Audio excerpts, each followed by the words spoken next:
great seminar today. Sanya Nishtar, who many of you know, is going to present on a book that she's just published with Oxford University Press called Choked Pipes, which is really a very impressive assessment and prescription with respect to the Pakistani health system. The health systems are the conduit through which you deliver any disease-specific intervention. And in countries like ours, if they're choked, if they're not functioning, you won't be able to achieve any endpoint by intervening in that area. So implicit in this title is the understanding that something fundamental needs to be done to open up these clogged pipes. The book is essentially about reform of Pakistan's mixed health system. But I seem to have the sense that the strategy presented and the analysis may have some level of appeal for other developing countries as well. When the preview of the book was held in Havana last November, Adenike Grande, a health minister of Nigeria, was a panelist. And when I sent her the book to read through prior to the panel, she said, I thought I was reading a description of health systems of Nigeria. And since then, I've heard many colleagues from the developing world say similar things. So I'm greatly humbled to learn that some of the analyses and lessons might be of use to other developing countries. There are several considerations that make it relevant to other developing countries. The description of the mixed health system syndrome in particular, and the description of challenges in each health systems domain, and the potential agenda for reform that has been proposed are some of these considerations.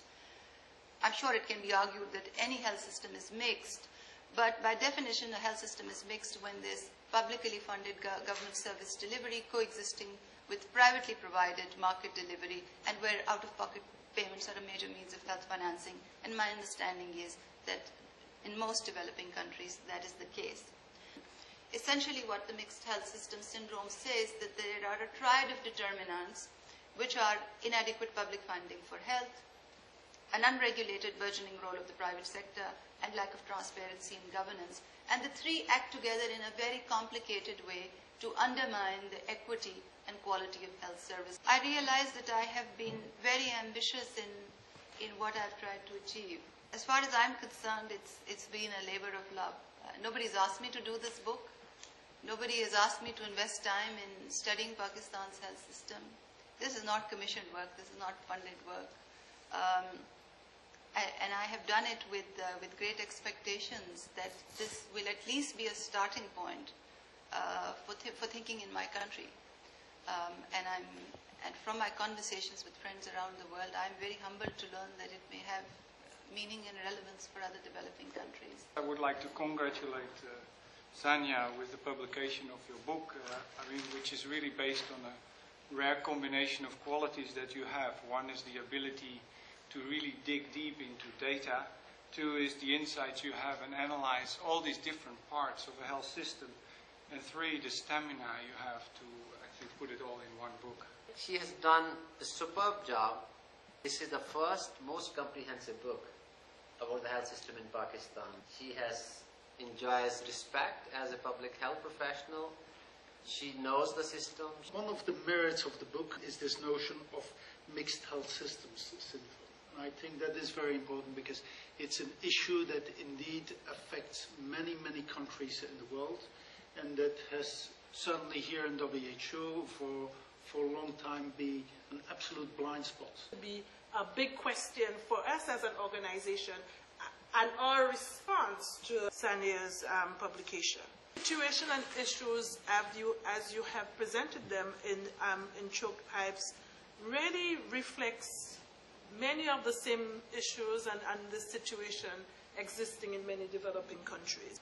There are some things from reading this that other countries could easily learn from. She talks about insufficient funding for health, common problem. Financial risk protection for the poor is a fundamental problem and an issue that she takes up. And then finally the issue that Wim touched upon, how you use resources, are they being used to get the best out of those resources? Common problem everywhere. She has some suggestions. In the context of being stimulated on many, many fronts in this. I mean, I think this is one of the strengths of the book, is that you've got a level of analysis such that you get below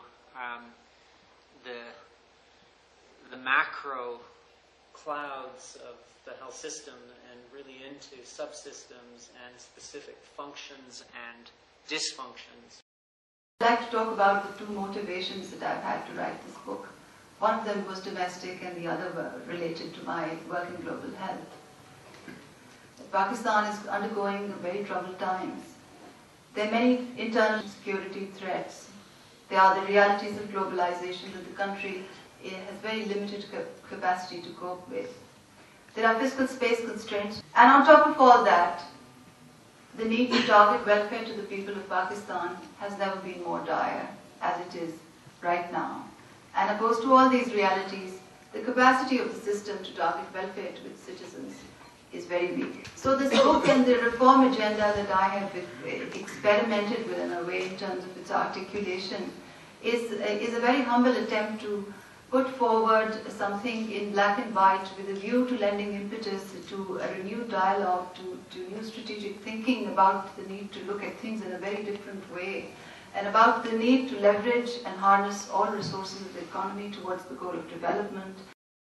For me, the book is something that mirrors the broader performance of our state system. So when you think health, when you think education, when you think population, when you think the social sectors, or when you think about any other state system, do not think that it is a sector in isolation, because the functioning of the broader state system impacts in each and everything we do. The poor functioning that we see as part of the inherent culture of our institutional systems is a combination, A, of lack of policy consistency, B, the lack of basing decisions on evidence, and C, the lack of transparency within our systems, as a result of which graft has become pervasively institutionalized.